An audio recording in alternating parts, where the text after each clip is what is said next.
Good evening प्यारे बच्चों। आज हम बात करेंगे भारत माता चैप्टर सुमित्रानंदन पंथ के बारे में।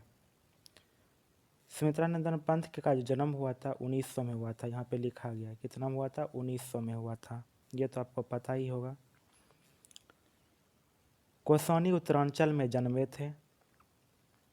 इसको हम आज एक कविता के माध्यम से पढ़ाते हैं, आपको ये याद हो जाएगा।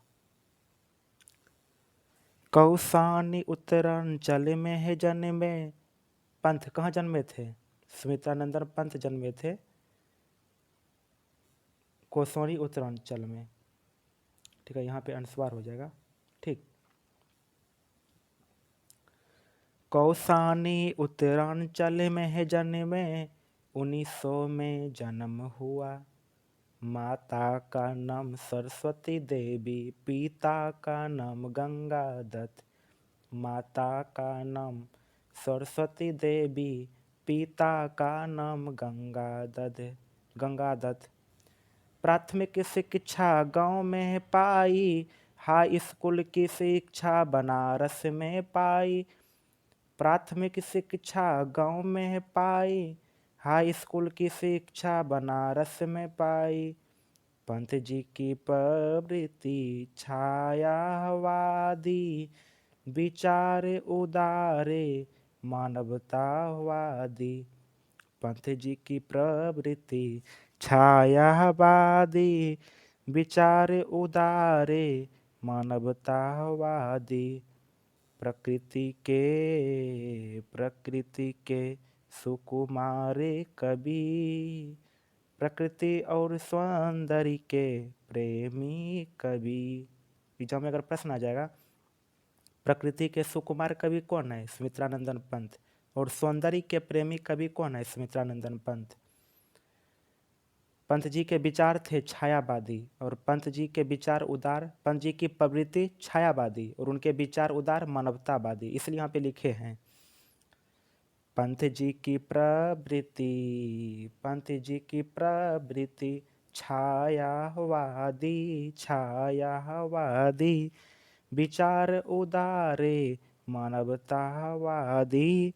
विचार उदारे मानवतावादी। प्रकृति के सुकुमारे कवि, प्रकृति और सौंदर्य के प्रेमी कवि।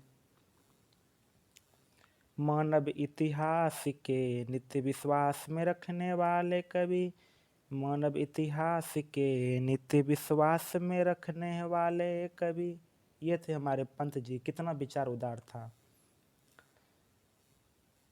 आगे है अतिवादिता और संकीर्णता के विरोधी।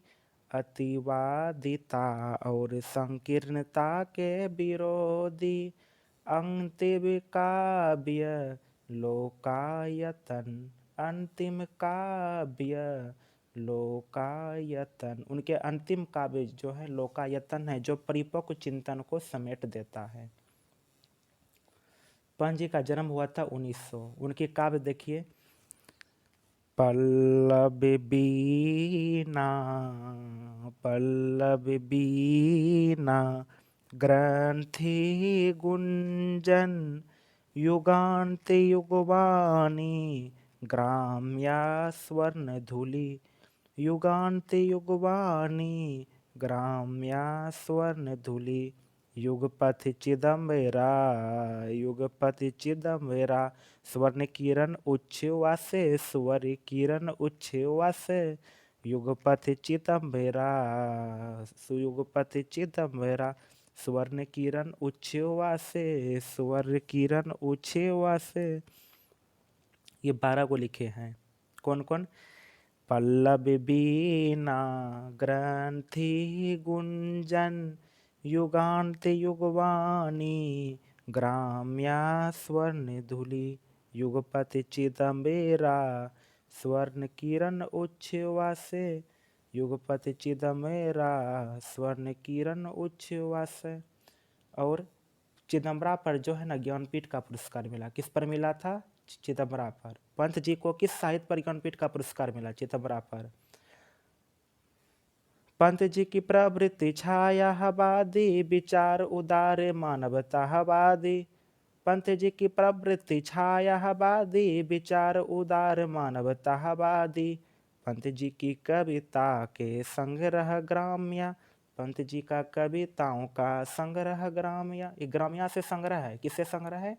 ग्राम्या से, ग्राम्या से ये लिया गया है। ठीक है, इसमें दो प्रश्न तो बनता ही है, किससे संकलित है? किससे संकलित है? ग्राम्या से संकलित है। ठीक है, इसमें याद रखिएगा कि ग्राम्या से आपका संकलित है और चिदम्बरा से ही इसको ज्ञानपीठ का पुरस्कार मिला, और बाकी ये सब क्या है? इसके पंत जी के काव्य हैं। हमको लगता है याद हो गया होगा आपको आज। इनकी कविताओं को पढ़ते हैं।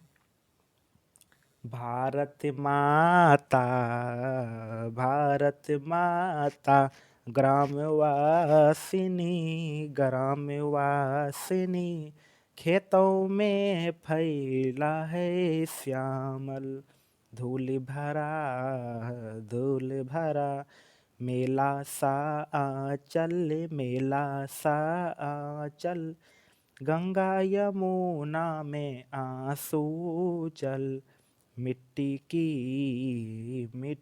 की प्रतिमा उदासिनी, प्रतिमा उदासिनी।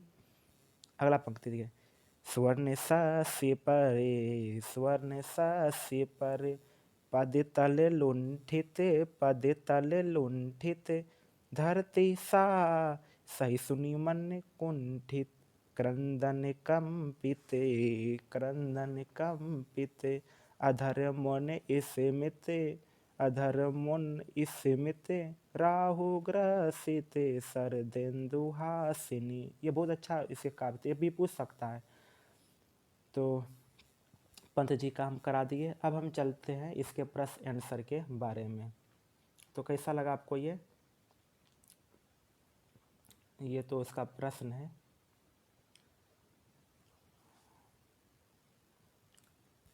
प्रश्न आपका यहाँ पर पहला है कि रामधारी सिंह दिनकर को किस रूप से जाना जाता है? अभी तुरंत पढ़ाए थे, राष्ट्रकवि। किस रूप से जाना जाता है? राष्ट्रकवि।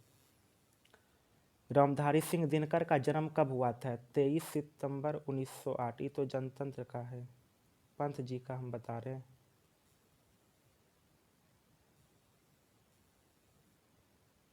आइए आज हम पंत जी का प्रश्न के चलते हैं, इसके सेट को बताते हैं। पहला प्रश्न है आपका ऑब्जेक्टिव क्वेश्चन, भारत माता कहाँ निवास करती है? शहर, पहाड़, गांव, नदी? तो इसका सही उत्तर हो जाएगा गांव में। भारत माता जो निवास करती है गांव में। कहा गया है भारत माता ग्रामे वासिनी, खेतों में फैला है श्यामल। कहाँ निवास करती है? गांव में करती है। कोई दिक्कत नहीं होना चाहिए। वाह, क्या प्रश्न आ गया। पंथ को कृति के लिए भारतीय ज्ञानपीठ का पुरस्कार मिला। ये तो रचना है युगपथ ग्राम्या युगांत, चिदम्बरा पर मिला था। किस पर मिला था? चिदम्बरा पर। चिदम्बरा पर ज्ञानपीठ पुरस्कार मिला, चिदम्बरा पर ज्ञानपीठ पुरस्कार मिला। आइए अगला प्रश्न। भारत माता कविता में भारत का कैसा चित्र प्रस्तुत किया गया है? इसका उत्तर क्या होगा? कवि रचनाओं में कविता हिंदी की यथार्थवादी। इसका उत्तर क्या हो जाएगा? यथार्थवादी, मतलब यथातथ चित्रण किया गया है। कोई दिक्कत?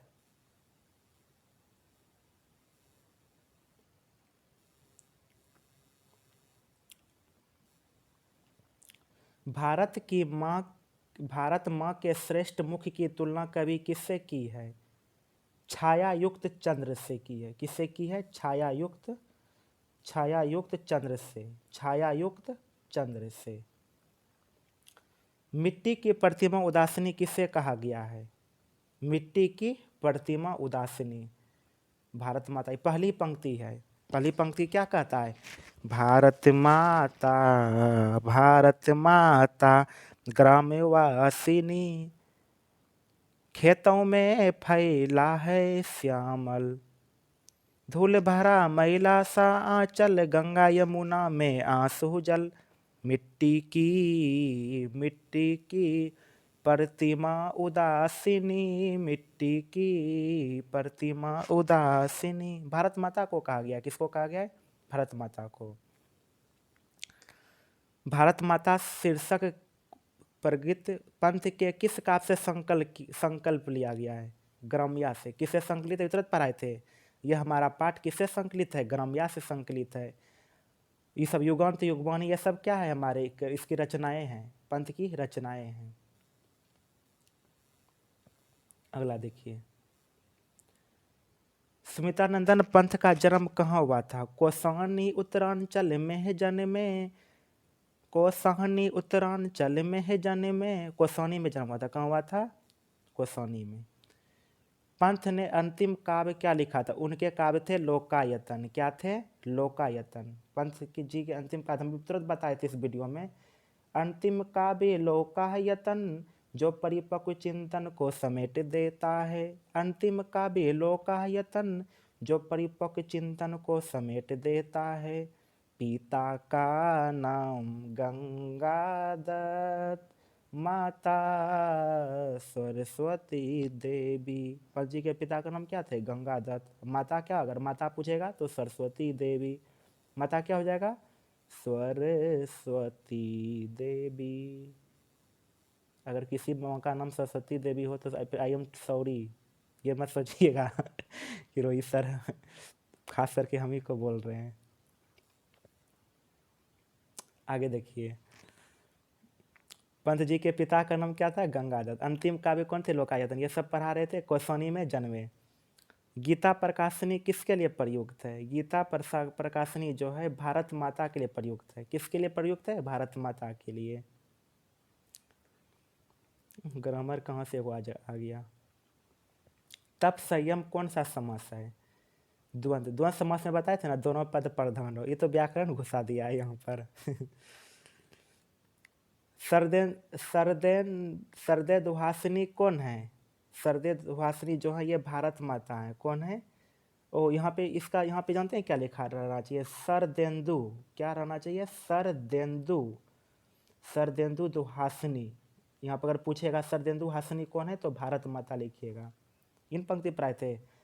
स्वर्ण सस्य पर पद तल लुंठित, धरती सा सही सुनु मन कुंठित। क्रंदन कंपित अधर मौन स्मित, राहु ग्रसित सरदेंदुहासिनी। सरदेंदुहासिनी सरदेंदुहासिनी। मिट्टी की प्रतिमा उदासिनी। यही सब कुछ पे करता है वहाँ। अगर पूछ देगा मिट्टी की प्रतिमा उदासिनी किस कौन है तो भारत माता है। सरदेंदुहासिनी कौन है? भारत माता है। 1900 में जन्मे। पंत जी का जन्म कब हुआ था? 1900 में। पंत जी का जन्म हुआ था 1900 में। दिनकर पूछेगा ना तो 1908। पंत पंत और दिनकर में ही खासियत है। पंत पहले आता है, दिनकर बाद में आता है, लेकिन दोनों है महान कवि। कंत 8 साल पहले आ गया और भारत माता के बारे में लिखा। रामधारी सिंह दिनकर आए, उन्होंने किसके बारे में लिखा था बताओ? जनतंत्र के जन्म के बारे में लिखा था। दोनों बेस्ट कवि। हमको जो है ना हिंदी साहित्य में पंत और दिनकर एक नंबर कवि लगता है। अगला प्रश्न देखिए, पंत जी का जन्म कब हुआ था? पंत जी का जन्म कब हुआ था? इसका जन्म हुआ था कौसानी अलथी, कौसानी में हुआ था। कहाँ था? कौसानी उत्तरांचल में हुआ था। कहाँ हुआ था? कौसानी उत्तरांचल में जन्म हुआ था। ठीक। और आगे देखिए यहाँ पे,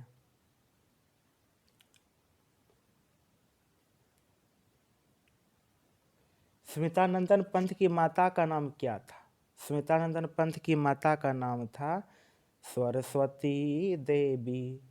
माता सरस्वती देवी, पिता गंगादत्त। पिता गंगादत्त। कोई दिक्कत? अगला देखिए, वीडियो चल रहा है ना? ठीक। पंत पंत जी हाई स्कूल की शिक्षा कहाँ पाई? मुगल सराय, बनारस, हरिद्वार, पाटलिपुत्र। बताइए। अभी तुरंत पढ़ाए थे। हाई स्कूल की शिक्षा बनारस में पाई थी। कहाँ पाई थी? थोड़ा बड़ा कर देते हैं। पंत जी जो है हाई स्कूल शिक्षा पाई थी बनारस में। सुमित्रानंदन पंत किस युग के कवि मानते हैं? भारतेंदु युग, द्विवेदी युग। सुमित्रानंदन पंत किस युग के कवि माने जाते हैं? भारतेंदु युग, द्विवेदी युग, छायावाद युग, इनमें से कोई नहीं। बताइए किस युग के कवि माने जाते हैं?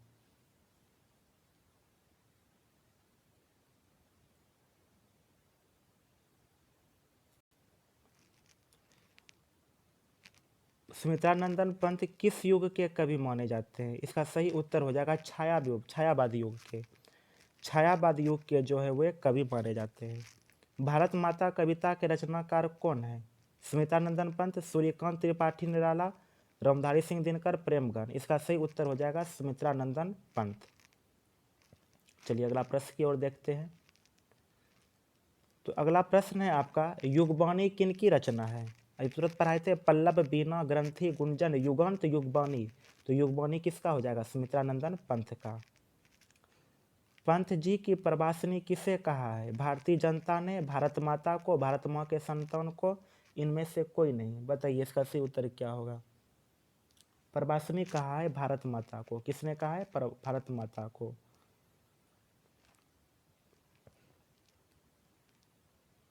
अगला प्रश्न देखिए,